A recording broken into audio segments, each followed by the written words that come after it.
Mahanadi jewellery தங்க பவுன் நகை வியாபாரம். சகலவிதமான நகைகளையும் ஒரே இடத்தில் பெற்றுக்கொள்ள இன்றே நாடுங்கள் மகாநதி ஜுவல்லரி. தங்க நகை உலகின் தங்கச் சுரங்கம். மகாநதி ஜுவல்லரி 22 கேரட் தங்க நகைகளை உத்தரவாதத்துடன் ஆர்டர் செய்து பெற்றுக்கொள்ள நீங்கள் நாட வேண்டிய ஒரே இடம் மகாநதி ஜுவல்லரி. தொலைபேசி இலக்கம் 077-581-2022. இலக்கம் 72A, கஸ்தூரியார் வீதி, யாழ்ப்பாணம் என்னும் முகவரியில் மகாநதி ஜுவல்லரி. தங்க நகை உலகின் தங்கச் சுரங்கம் மகாநதி ஜுவல்லரி.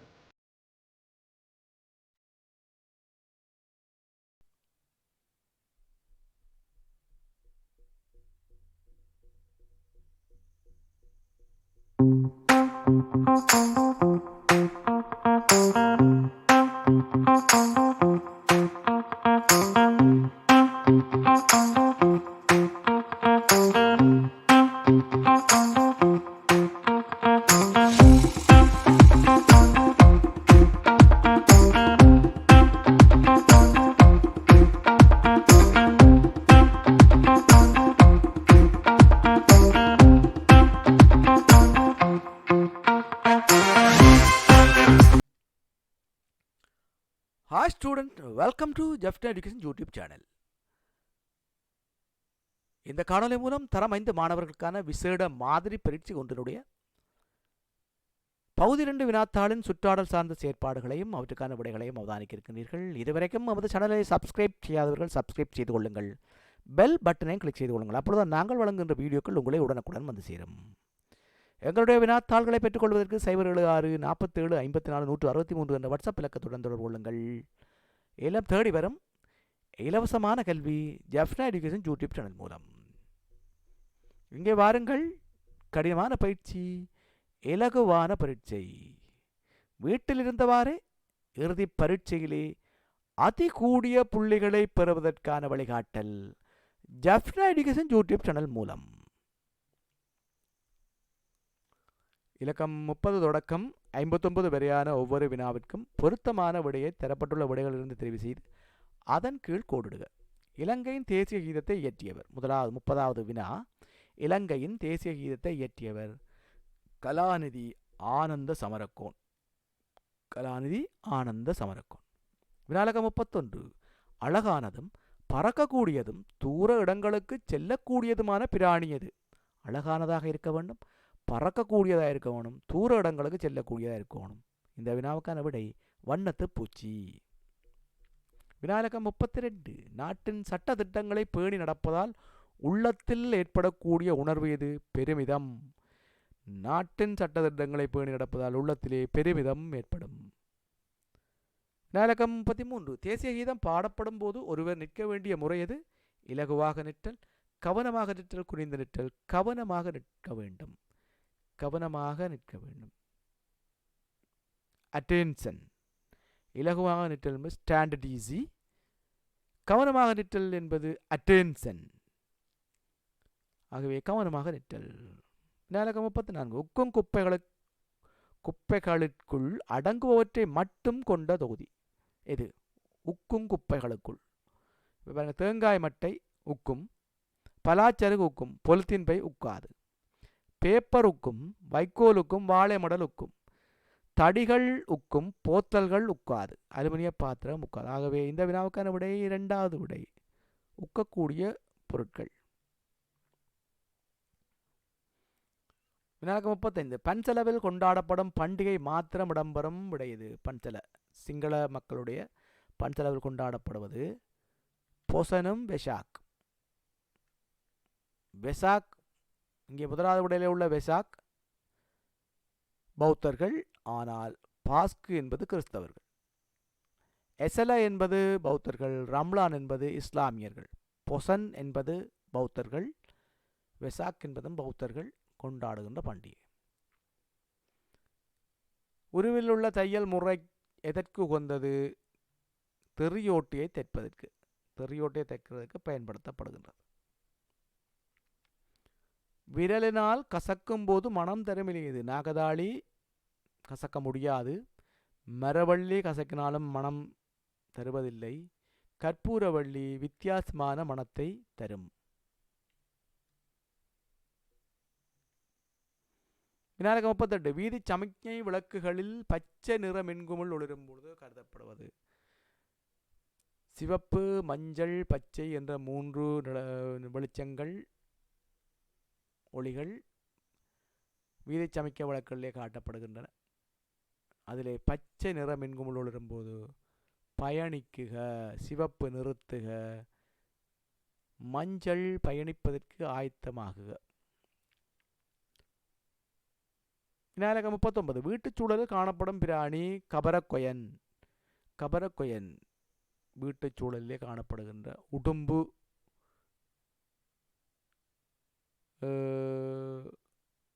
கபரக்கொயன் என்ற பெயர்களினாலே அழைக்கப்படுகிறது. ஆகவே இந்த வினாவுக்கான விடை கபரக்கொயன்.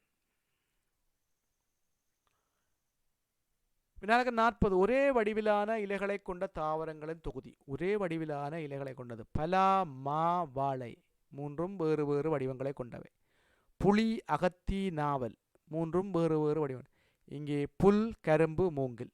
புல், கரும்பு என்பன கரும்பு, மூங்கில் என்பன புல் இனத்தைச் சேர்ந்தவை. ஆகவே ஒரே வடிவிலான இலை தொகுதிகளை கொண்டதாக இருக்கும். விநாயகம் 41. இந்த உபகரணத்தின் பயன்பாடு எது? எது? கப்பலை நிறுத்தி வைத்தல். கப்பலை செலுத்துதல் அல்ல, மீன் பிடித்தல் அல்ல, கப்பலை நிறுத்தி வைத்தல். நங்கூரம். ஆக்கபூர்வமான கூடுகட்டும் திறன் கொண்ட பிராணி எது? ஆக்கபூர்வமான கூடுகட்டும் திறன் கொண்ட பிராணி சிட்டுக்குருவி. விநாயகம் 43. ஏதேனும் ஒன்றை துளையிடுவதற்கு பயன்படும் உபகரணம் இங்கே இரண்டாவதாக இருக்கின்ற ரில்லர் என்று சொல்லப்படுகிறது. என்ன ரில்லர்? துளை கருவி. விநாயகம் 44. இலங்கையில் வெளிவரும் பத்திரிகைகள் ஒன்று. இலங்கையிலே தினமணி, தினத்தந்தி என்பன இந்தியாவிலே வெளிவருகிறது. லங்காதீப என்பது இலங்கையிலே வருகின்றது பத்திரிகை. விநாயகம் 45. உணவு உண்ணும்போது கடைப்பிடிக்க வேண்டிய நற்பழக்கமாக அமையாதது. உணவு உண்ணுகின்ற பொழுது பல நற்பழக்கங்களை கடைப்பிடிக்க வேண்டும். உண்ணும்போது உரையாடுதலை தவிர்த்தல், இது நல்ல பழக்கம்.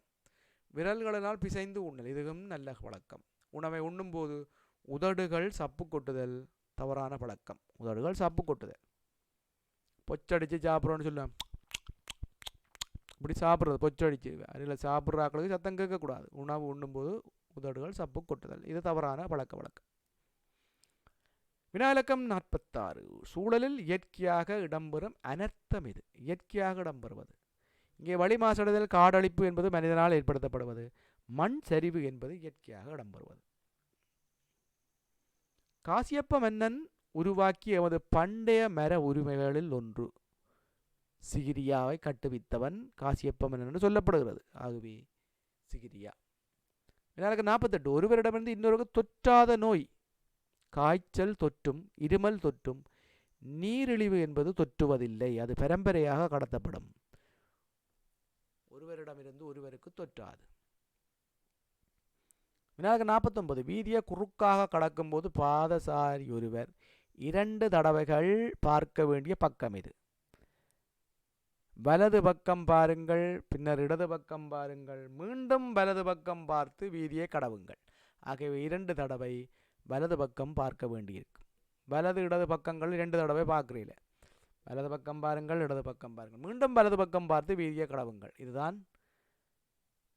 விதியாக சொல்லப்படுகிறது, வீதியை குறுக்காக கடப்பதற்கு. விநாயகம் 50. நாற்று மேடை ஒன்றில் பயிரிடப்படும் பயிர் வகைகள் ஒன்று. நாற்று மேடையில் பயிரிடப்படும் தாவர வகைகளில்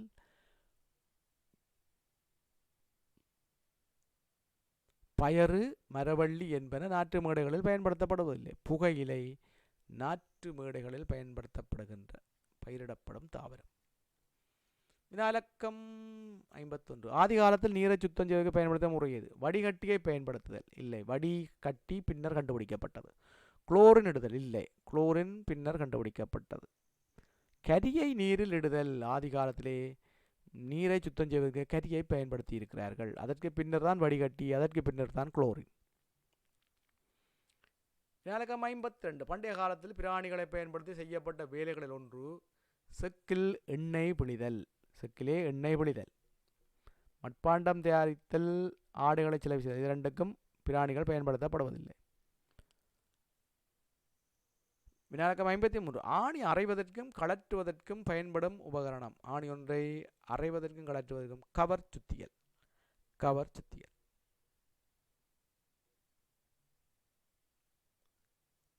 விடிவெள்ளி நம் விளக்கு ஐலசா என்று தொடங்கும் இப்பாடல் மீனவர் பாடல்.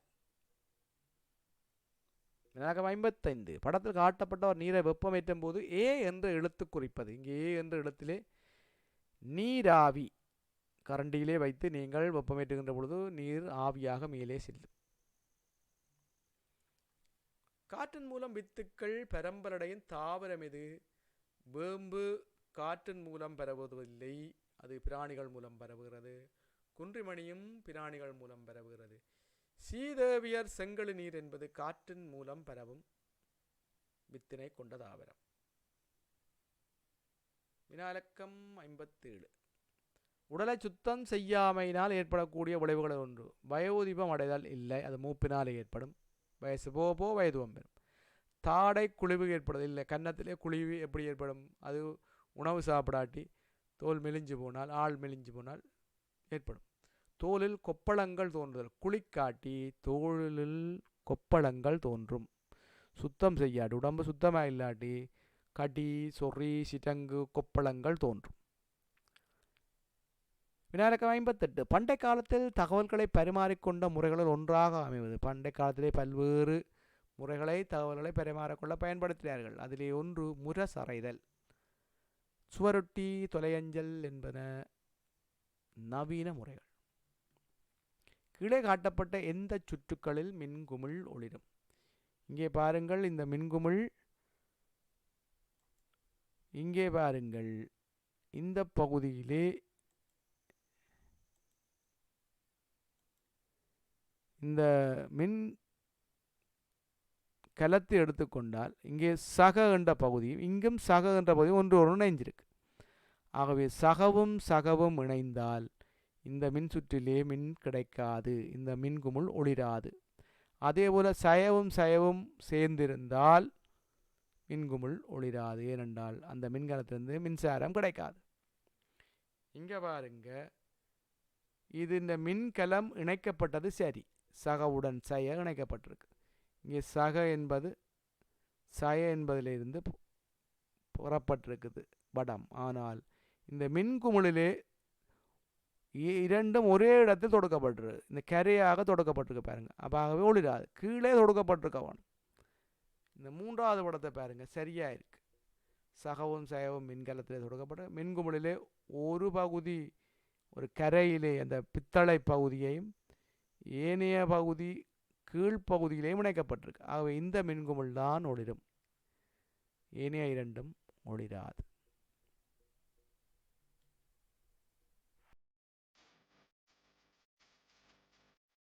இதுவரையும் எமது முதலாவது வினாப்பத்திரத்தின் சுற்றாடல் சார்ந்த வினாக்களையும் அவற்றுக்கான விடைகளையும் எதிர்வரும் 22ஆம் தேதி, 4வது மாதம் 22ஆம் தேதி 2023ஆம் ஆண்டு எங்களுடைய அடுத்த பரீட்சை நடைபெற இருக்கின்றது.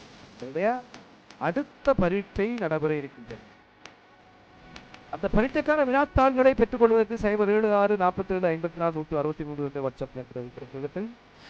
அந்த பரீட்சைக்கான விடை விளக்கங்கள் 30ஆம் தேதி உங்களால் ஒளிபரப்பு செய்யும்.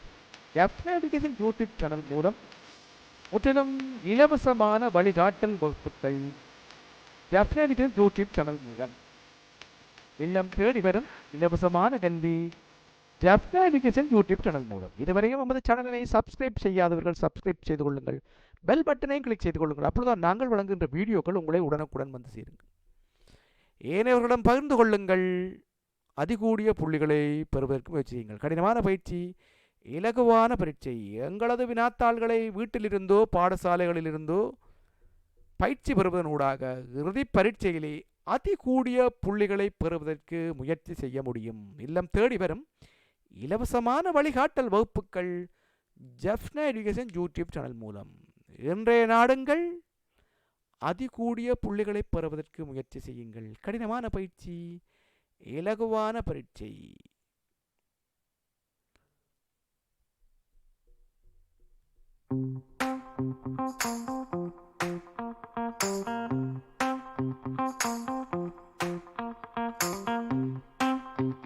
அடுத்த காணொலியில் உங்களை சந்திக்கும் வரை அன்பு வணக்கம் கூறி விடைபெறுகிறேன். உங்கள் ஆசிரியர் ப. சசிகுமார்.